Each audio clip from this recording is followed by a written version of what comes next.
Gentlemen, welcome to the front lines of the war on grass. One side of the battlefield, grass. On the other side, the forest plantation holds its ground nobly and honorably.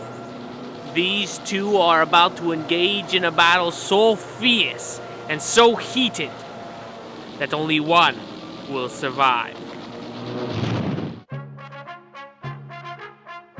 Men, you have lived here all your lives, but today is a day that you fight for your own survival.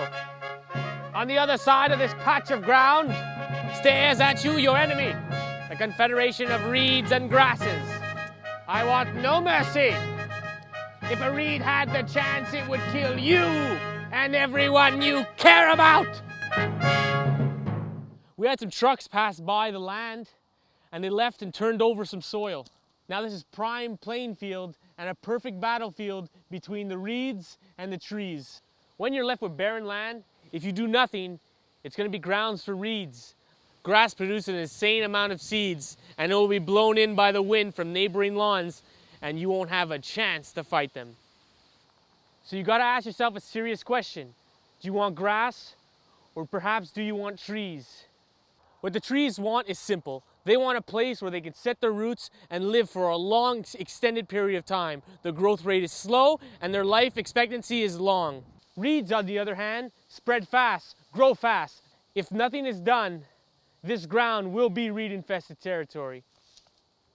If reeds take over this ground, they'll leach nutrients and water resources that are necessary for the trees to survive. In nature, it's a hard-fought battle. The tree will eventually win, but he's going to have to call in an airstrike from the birds. They'll eat the berries and shit it all out over plains of grass fields, blitzkrieging them until they cannot take any more. Unfortunately for me, my bird friends are on vacation and they left me to do this alone. But don't worry, we could win this for the tree.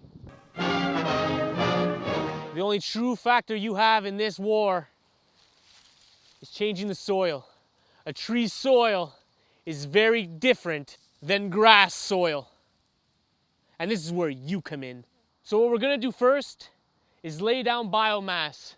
What the tree usually does to suppress the grass is lay down its foliage. When the tree lays down its foliage, it changes the dynamics of the soil, which can no longer tolerate the reeds. If it can drop enough leaves, the grass won't be able to grow. The next thing we're gonna do is lay down wood chips. If we mimic a natural system, after a tree loses its leaves, it eventually loses itself and falls down. Its bark decomposes, and that makes up a new soil matrix, which can help defeat the reeds. And we cannot forget the tree's friends. High bush berries, low crawlers, vines, all these help facilitate the tree's growth and help the ecosystem of the tree. So what you want to do after you lay down that biomass, those wood chips, is spread the seeds. Do like the birds do, and just keep on blitzkrieging that grass. We must strike now if we hope to defeat the reeds! Ah!